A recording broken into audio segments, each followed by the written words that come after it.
Thank you, Wilfred, for your support, for your attendance here today, and we look forward to a productive conference where we can together discuss many of the issues that affect small businesses going forward.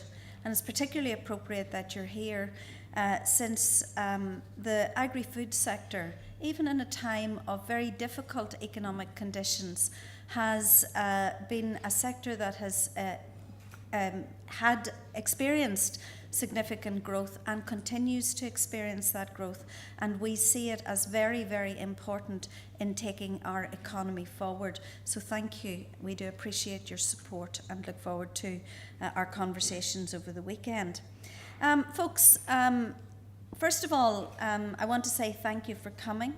I think that the attendance in this room reflects a very broad spectrum of those people who are opinion formers and who are engaged within the agri-food sector in Northern Ireland.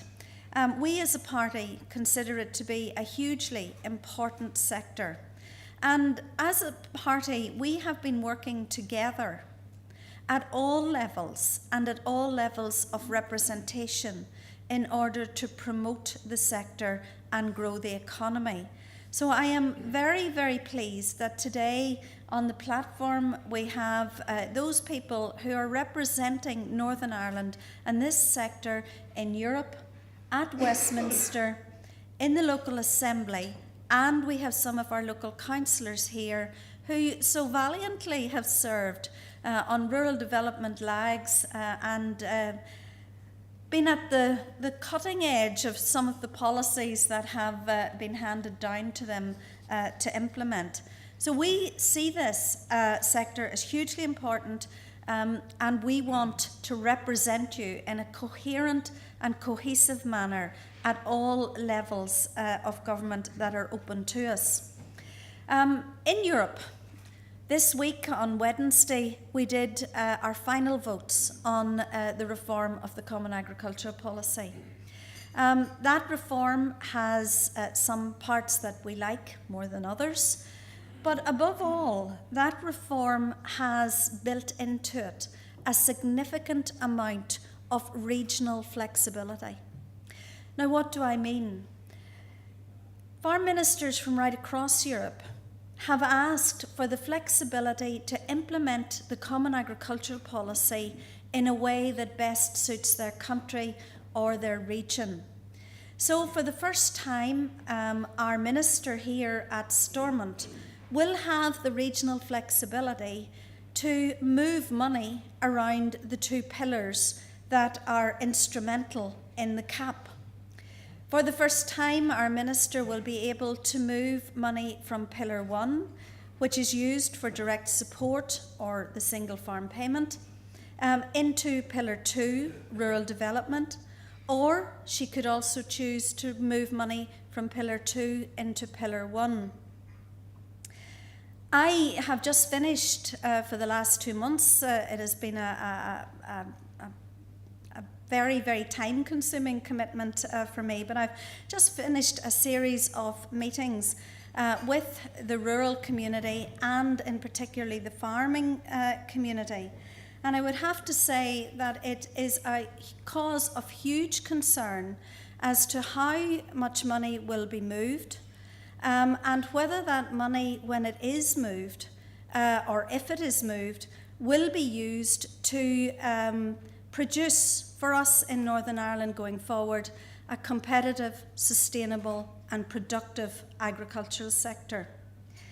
It is my hope that at Stormont we can have an implementation of the Common Agricultural Policy that helps our economy going forward, that provides a vibrant rural community, and above all, that gives our farmers, our farm families and our farm businesses the support that it needs to grow. Now, I also in Europe have spent a considerable amount of time working on the reform of the Common Fisheries Policy. Again, this policy is very important to Northern Ireland Some of our fishing representatives who are here in the room would say it's important because of the negative aspects of the policy that it brings to Northern Ireland. That policy again has undergone considerable reform.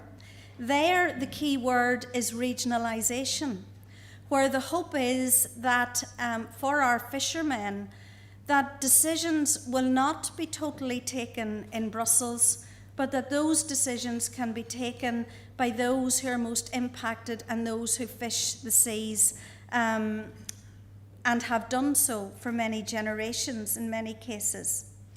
In terms of support through the European Fisheries Fund, again, we have a fisheries fund which, if implemented by our department here in Northern Ireland, would provide greater support for the fleet going forward, would provide support for engine replacement, would provide support for fishing organisations to diversify. And it is absolutely vital, again, that this policy from Europe, while flexible, is implemented in a way that suits our industry here in Northern Ireland. Again, at a Stormont level, my colleagues and myself lobbied to a significant degree for some hardship payments for our fishermen who have experienced significant difficulties over the winter months. And I do think that it is significant that the Minister, after a considerable period of resistance to this, actually gave way and made those payments available. Of course, the biggest event for the fishing industry will come in December, when we have the annual haggling session in Brussels over how much the fishermen are allowed to catch. In the coming weeks, again, at all levels, our party will be working very, very hard to ensure that the needs of the industry are made known to those in Westminster and in Brussels, so that we may have a reasonable outcome. I think that agriculture and agri-food has an exciting future ahead of it. But we at local level here need to provide the supports and the conditions to help you to grow that sector. And I'm very, very pleased to have two of my colleagues here today who are going to speak briefly to us about their role in growing the sector. And so first of all, I would ask my colleague Simon Hamilton. He has a hugely important role because he's the man who controls the purse strings. So Simon, we're looking forward to hearing from you. We're looking forward to your views on how we can support business and grow this sector, and most of all, take Northern Ireland's economy forward. Thank you.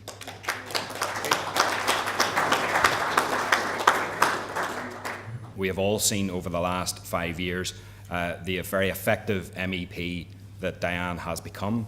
And I'm visiting Brussels on Monday and Tuesday, and Diane has invited me over, and I'm going over to see various things over there, including the rollout of the, yes, Arlene is suggesting some restaurants or something, or shop. She was at shops, handbag shops or something that she should be taking me to. It's a lie. It was Arlene Foster.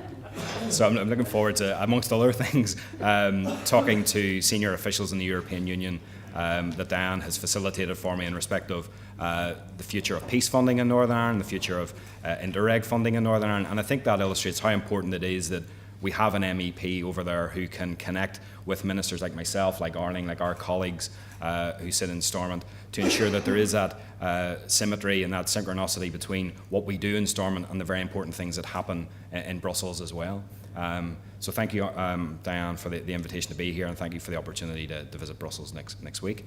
I'm glad that Diane has asked me to speak about the importance of agri-foods and how my job in the Department of Finance helps agri-foods as a sector, because I have a fairly expansive waistline, as you can tell. I'm probably one of the best customers for the Northern Ireland agri-foods industry, but that's probably where my knowledge and detailed knowledge of agri-foods sometimes extends to.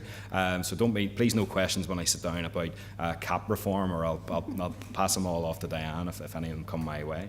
But whenever we in government, whenever the Department of Finance is looking at the bids that come forward that we want to support to meet our number one objective of growing our economy, supporting the agri-food sector is a very easy one for us, because even in the middle of one of the worst economic crises that anybody in this room can ever remember, the agri-food sector in Northern Ireland has continued to grow.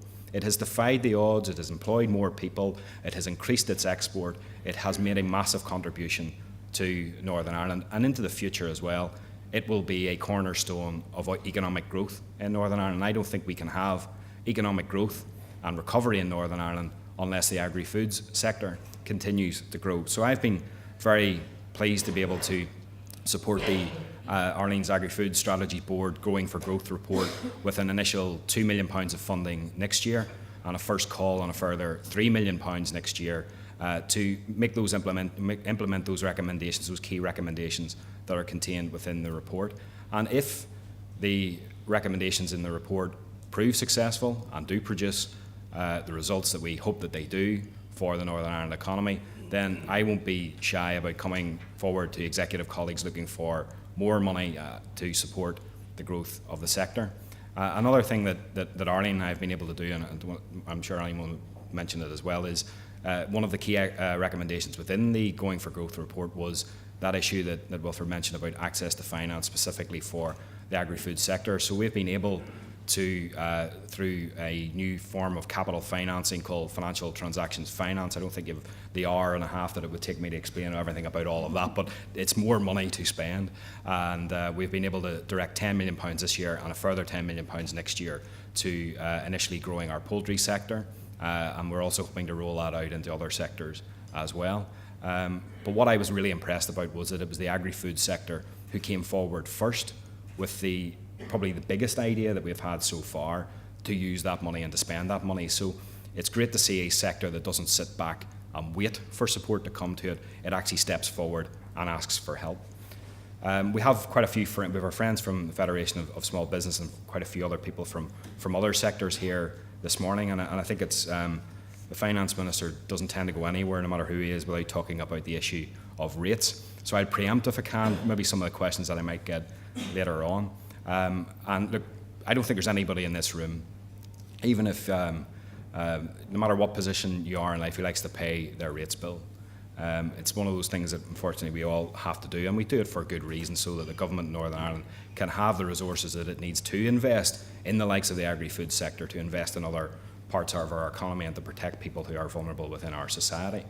But I think it's important to reiterate the support that we have given to business and to industry, and responding to the very successful lobbying that the likes of the Federation of Small Business actually bring to Stormont and convince us of the merits of the case that they give us. So things like the Small Business Rates Relief Scheme. This was a scheme which lots of people were telling us that we shouldn't do, wouldn't have a positive impact. The Economist report that we commissioned as an executive to examine this told us that we shouldn't do it.